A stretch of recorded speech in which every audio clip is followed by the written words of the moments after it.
What is up, everybody? This is Hater Radio. My name is Chris McLean. This is a college football media brand.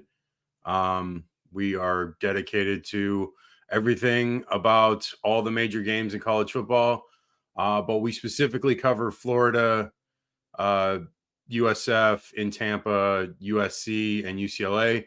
All those teams are basically done, but now we still cover the major games. So we're going to cover the conference championship games coming up this weekend. And I'm going to go through them actually relatively quick, but I actually have something that I'd like to do at the end as the case against Florida State for getting into the playoffs. So let's break down those games, those conference championship games. We got a few of them early on Friday. The Conference USA, New Mexico State, Liberty. Liberty's undefeated, and New Mexico State beat an Auburn team in the Plains. So I actually expect Liberty to probably roll in this game, even though New Mexico State will probably make a game of it, but early at least. But I expect Liberty to win. I'm going to say Liberty wins probably like 28 to like 17. And then probably the biggest game of the year, the rematch of the game in October between Washington and Oregon, this time for the Pac-12 championship. You couldn't ask for a better matchup. These two teams are some of the better teams in the country, bar none. Bo Nix, Michael Penix Jr., both going up for the Heisman Trophy, which they'll both probably be in New York the following week. Both have really good teams overall. They're probably the two best, like, complete teams, I would say, in the country, and maybe Georgia outside of that as well. So those three I view right now as the best three teams in the country. But definitely a matchup. It's essentially a quarterfinal game at this point, and it's a shame that one of these teams might not make the playoff because they both totally deserve to be there. And we'll get into the arguments of why one of those teams might be able to get there over the other. But for this game, let's just assume that Washington probably wins, but I'm not 100% sure because the betting line right now, I believe, is 9, which is ridiculous. I really think there's something that we're not hearing about Michael Penix Jr., that he might be hurt. And that is the case. That's why Vegas feels that Oregon is such a large favorite, because if it's a 3-point game in Washington, in Seattle, why is it that big of a difference on a neutral site? I don't see these teams as being that far off from each other, but obviously Vegas knows more than most of us know, so there must be something there. I don't know. I'm just trying to get to my later segment. Getting through these picks is not really the important part of this show, because I want to get to that part. But I'll just say, I'm going to say that Washington probably wins this game, just to assume everything being all equal. I'm going to say Washington wins. Very close game again. I think Washington wins on like a late score again, like last time they played each other. And I like Odunze. I like their running game. I like their defense overall. Their defense has been able to make stops in almost every game they've needed. They've played a lot of close games, which is not a good thing, but they've been able to come out on top on all those games. Can they do it one more time? And I think they can. And I think this game's going to be close, and I think they do it. Okay, moving on.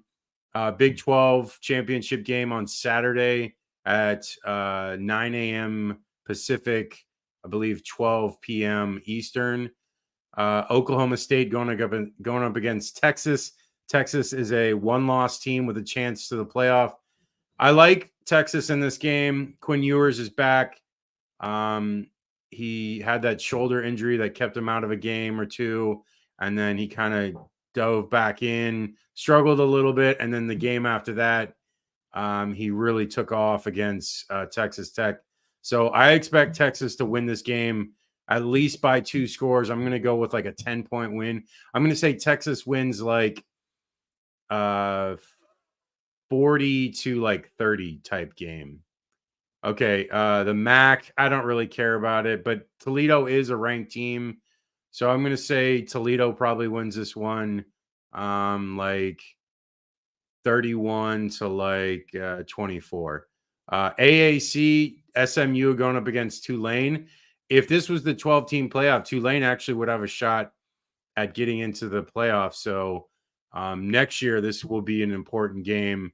Right now, it's just kind of whatever because Tulane lost to Ole Miss, which they didn't have their starting quarterback Pratt in. And so if he was in, they might have been able to beat Ole Miss. But SMU Tulane, I mean, Tulane's played great all year outside of that loss, and I really expect them to win this game. I think they're a better team than SMU. SMU is a good team. They've racked up points in a lot of their games. But I just like Tulane. It's in New Orleans again, like last year. I think they can beat them. Maybe not convincingly, but at least I think it's probably going to be like a 8-9 point game.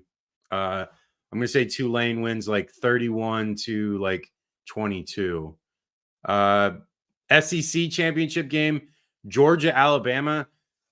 This game is going to be the contingent on the craziness. Okay. So if Alabama wins this game, you would have 2 one-loss SEC teams with Georgia losing to Alabama, a conference champion, and then Alabama losing to Texas, which potentially could be a conference champion as well.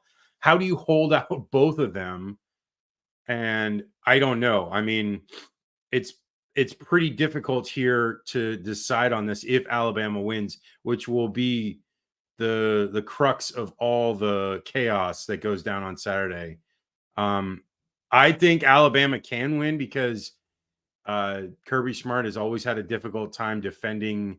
His defense is having difficulty against mobile quarterbacks. And Milroe is a freak. I mean, he is fast, and his arm is very strong, and he's getting more and more accurate as he's gone on in his career at Alabama. I mean, he was very inaccurate to start, but he's become quite proficient the last several games, especially when they benched him in the USF game. So that kind of worked out very well for Nick Saban. And most people second guess that, but they're a one-loss team with a chance against Georgia to get into the playoffs. So again, this is essentially a quarterfinal as well. So we have 2 quarterfinals in the Pac-12 and the SEC championship games. And I think Georgia wins this one, though. Maybe like a very close one. I'm going to say like a 28-24 game and maybe like a score late. But I do like Alabama's defense, probably more so than Georgia's defense.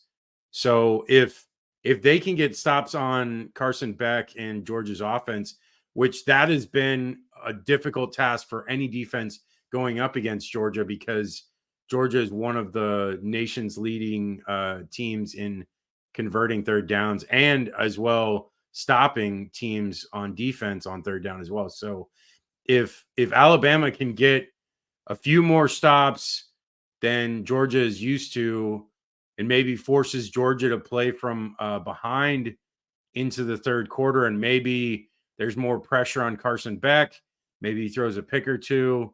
I think Georgia does win it, like I said, and I'm going to go with 28-24. And then last 2 of these, Big Ten, this is going to be a layup.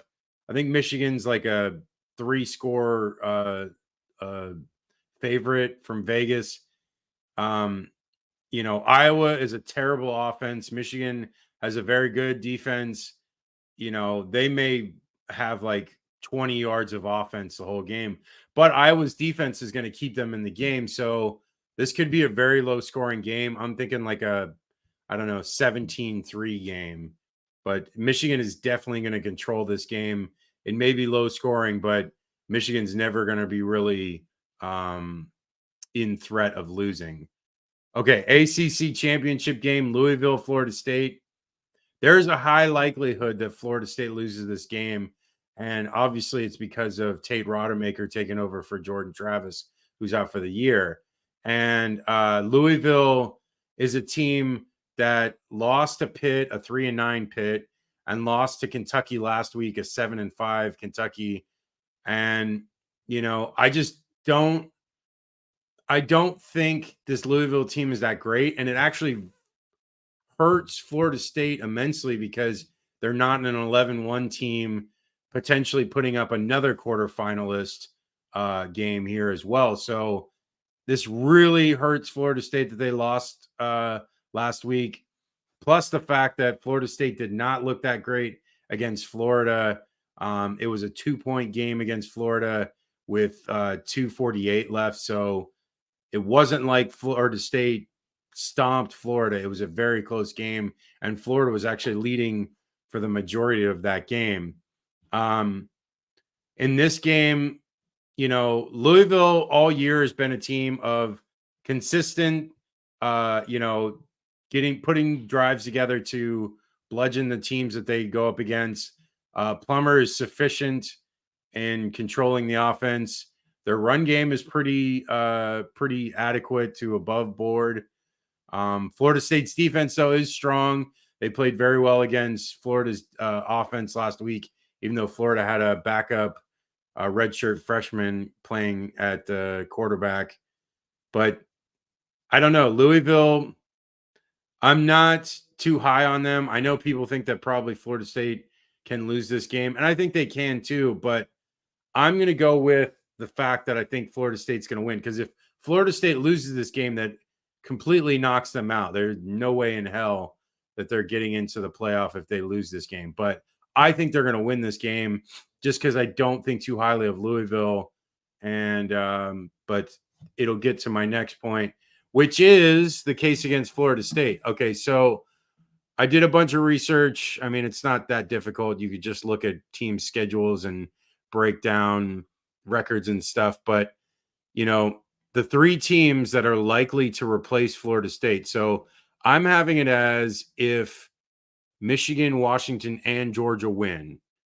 Now, potentially, if Alabama wins, they would replace Georgia there.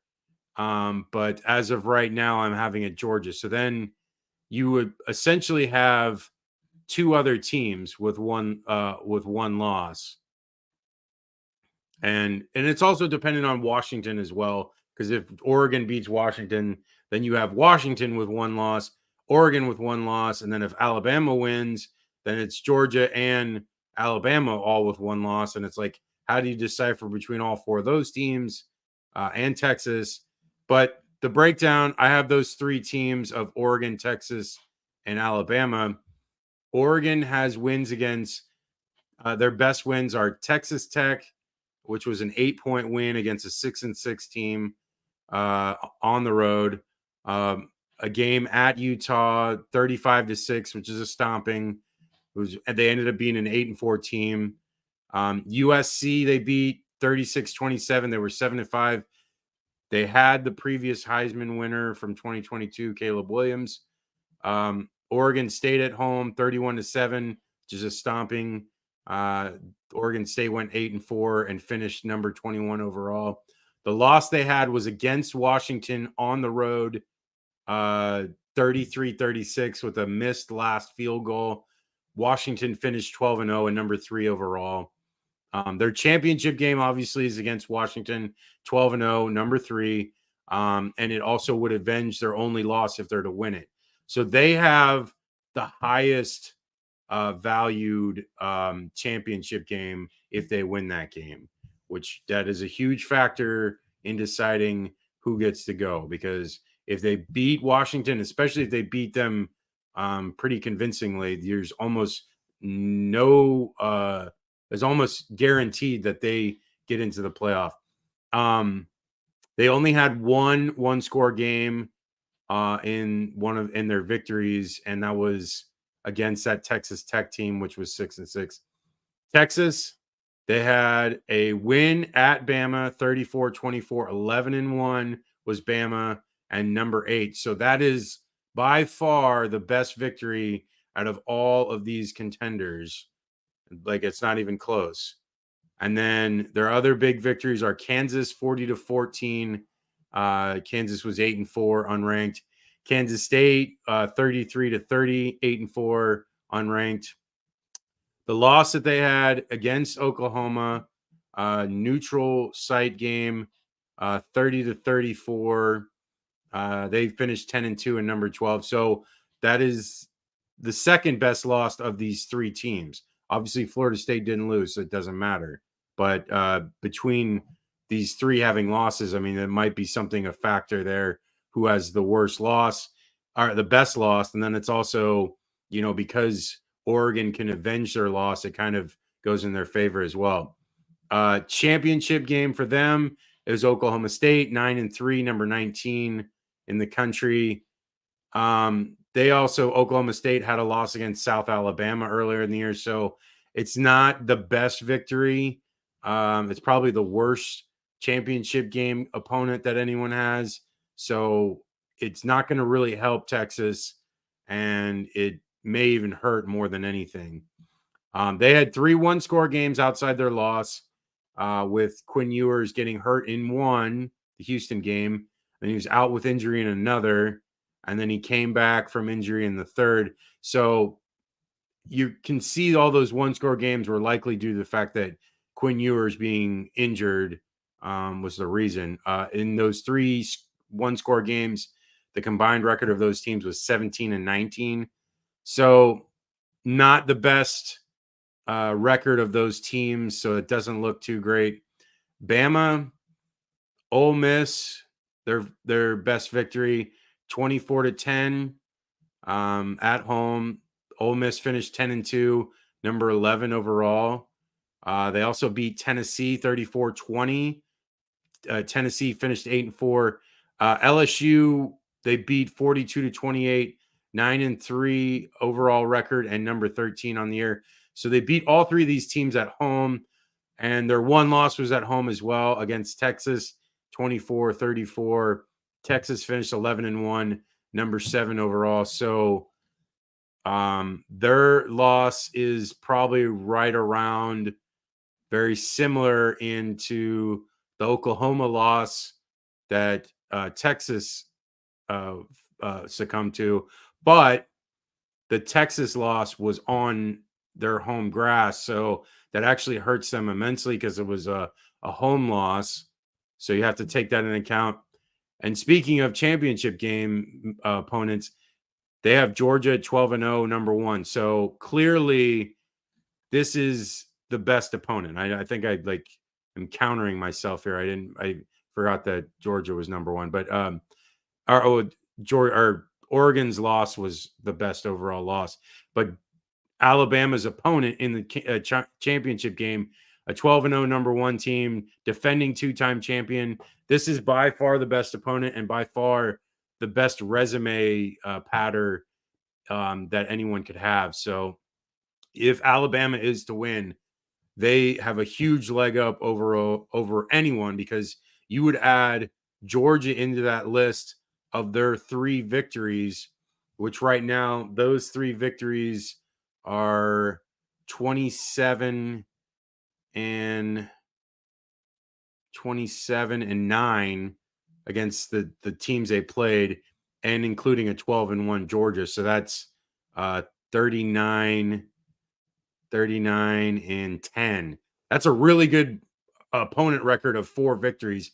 And I would be fair to say that if a win against Georgia, that would almost guarantee Bama in as well. So if Bama wins, if Oregon wins, I'm almost assured of that they're guaranteed to get in. And if Texas wins, I would be hard pressed to keep them out as well, because they already beat Bama as well, which would be a conference champion, a 12-1 team. Those victories go a long way, whereas Florida State's only big victory is against a 9-3 LSU team on a neutral site. Let me finish off the Bama stuff real quick. They had 3 one-score games against Arkansas, Auburn, and Texas A&M, and they had a very similar record as to the opponents that Texas had, 17 and 19. So exact same similar record. FSU's case, LSU neutral site, like I said, they won 45-20. They finished number 13 overall. They had another their only solid road game that they played all year was at Clemson. They won 31-24, and Clemson finished 8-4 and unranked. Duke, they beat 38-20. Duke finished 7-5 and unranked, but their QB was injured in the prior weeks before the game and wasn't 100% in that game. So you kind of have to take that game with a grain of salt. They also beat Miami 27-20 at home, and Miami finished with a 7-5 record. As far as championship game opponent, it's Louisville 10-2, number 15 overall. Louisville lost to 3-9 Pitt and 7-5 Kentucky. So it looks kind of ugly. Both Texas and Florida State are not getting help by their opponents into these games. Louisville, with that loss last week, really kind of screwed up the resume for Florida State a bit. So, the other thing I was going to mention about Florida State, the two things, the 3-1 score games they ended up 21-15, their opponents. So their close games their opponents looked better than the rest of those other ones outside of Oregon, because Oregon only really had one score game outside their loss. And then the other thing that I mentioned about Florida State, and I didn't look at the other ones, I just did it real quick before I was finishing up my my research. The other opponents outside of the ones mentioned, the victories that Florida State had, the other 6 conference opponents, they went 25-35. So that's a very terrible record for all those teams. So those easy opponents were not helpful towards their resume. Also, and you have to take this in consideration, their QB is gone for the year. They're playing their backup. He only had 134 yards against a terrible Gator pass defense on Saturday. I mean, I'm not being a dick, Florida State fans. I'm looking at it objectively. I'm breaking it down, looking at it exactly as best I can. The information that I'm looking at, Texas has a better resume, a better win. Oregon can potentially get a better win with beating Washington and avenging their loss. Alabama will have the best win because a neutral site against the number 1 team in the nation, 2-time defending champion. I don't know how you could argue with that in any way, shape, or form. And their loss being against the number 7 team in the nation, potentially even higher in the playoff. So I mean, as of right now, I don't see how, with all that information, you could argue that Florida State deserves it, even if it comes up that Michigan wins, Washington and Georgia, which would eliminate Oregon and Alabama. I still think Texas could get in because of the fact that they beat Alabama is a stronger victory regardless of what happens. So, it's going to be close if it is Michigan, Washington, Georgia, and the last spot going between Florida State and Texas. It'll be very close. I honestly, that'll be Florida State's best chance. I don't think that's going to happen because I think that Oregon's probably going to beat Washington. And I know I'm countering what my pick was, but it doesn't matter. I'm still thinking about it overall. I think I went with that pick just to make these arguments here, but I think Oregon can win that game. So it's going to be Michigan, Oregon, Georgia probably, And if that's the case, then you have Washington as well. And we didn't even talk about Washington's resume, who has a road victory against USC, victory against Utah, victory against Arizona, which is one of the better teams in the country right now. Oregon State, Washington has a ton of really solid victories, and Oregon. So they have like 5 really good victories against anyone else. It's going to be difficult to take them out. I'm just trying to see here. Um, that's just the case I have. I know Florida State fans are probably going to be mad with me. You know what? Be mad. I'm just being a realist here. They don't deserve it because their resume is not that strong. And then it's also now you have to take into account the fact that they don't have their quarterback. And as much as that sucks to say, no one really wants to see a team with Tate Rodemaker in the playoffs getting smoked by 30 points. That's not what we want. And I'm sorry that that's what's going to happen. But, I don't know. I feel like Florida State, you saw it in Saturday. You really did. They were not good enough in that game to prove that they deserved to be in the playoff. And there is a chance that they could lose against Louisville. I don't think they will. I think they'll beat them. But again, I don't think beating Louisville is going to help their case because Louisville is, a 10-2 team. Again, really, it's going to be down between Texas and Florida State, I believe. And I think Texas can beat Oklahoma State. So it is a chance that, it's going to be between those two. And, if Quinn Ewers is healthy and if he gets through that game healthy, I completely see why they would choose Texas over Florida State. But that is what I feel. I know Florida State fans are going to be mad at me.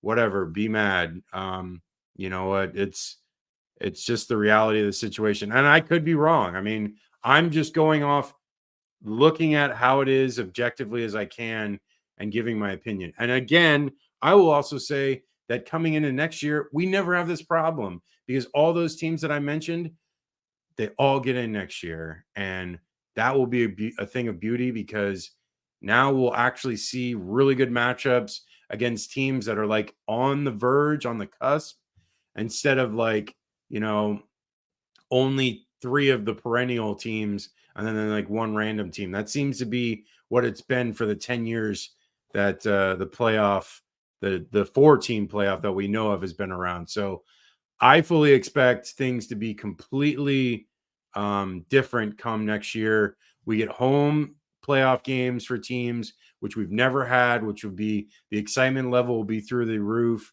The AAC teams or group of 5 teams will have a legitimate shot at getting in. And if they can actually prove themselves, they'll actually be able to. It's a completely different game next year. And it sucks that it's not this year. But again, this is what we have. And this would have been the perfect year to have the 12-team playoff. But oh well, this is what we have. Like I said, last thing I'm going to say just before to wrap it up. So I think Michigan's going to win. I think Oregon's going to win, and I think Oregon's going to get in. I think Georgia's going to win. So that's the 3 teams I have. And I know I'm contradicting myself a little bit earlier. I think it was more trying to just get to the case of who gets in regarding teams if they won the championship game or not. And then lastly, I think, because then you would have, if that is the case of what I would have, Michigan, Oregon, Georgia, you have Washington and Texas that are 2 really good teams that could easily leapfrog Florida State. So it's going to be a very tough decision. This is going to be a very tense Sunday morning come following these games. So I'm going to be live on Sunday. We're going to be up early to do this. We'll review the games and then we'll go into, I'll be broadcasting live as it's on. So look forward to that. Follow us on all the socials for Twitter, Threads, Instagram, TikTok. it is at Hater_radio. For Facebook, it is Hater Radio CFB. You can reach me at email, which is haterradio1@gmail.com. Reach us at haterradio.com for articles. I might do an article about the Heisman coming next week, who my choice is, and breaking it down. Besides that, there's not many more shows left of the year or the season. We'll have that show Sunday, and then we'll have a preview show of the playoff games, and then a recap of that, and then a preview of the championship and a recap. So there's like 5 shows left after this. So it's winding down, which is kind of good. I'm ready to take a break, which, it's nice to, be away from it for a little while, but it's been fun. It's been a very unique year, and, I've been glad to be able to cover this, and, fortunate to spend as much time as I can on this year. And I think we're doing really well, and I'm excited for the future of Hater Radio. And, I'm glad Ian's with us as well. So I'll talk to you guys later, and I'll see you Sunday after these games.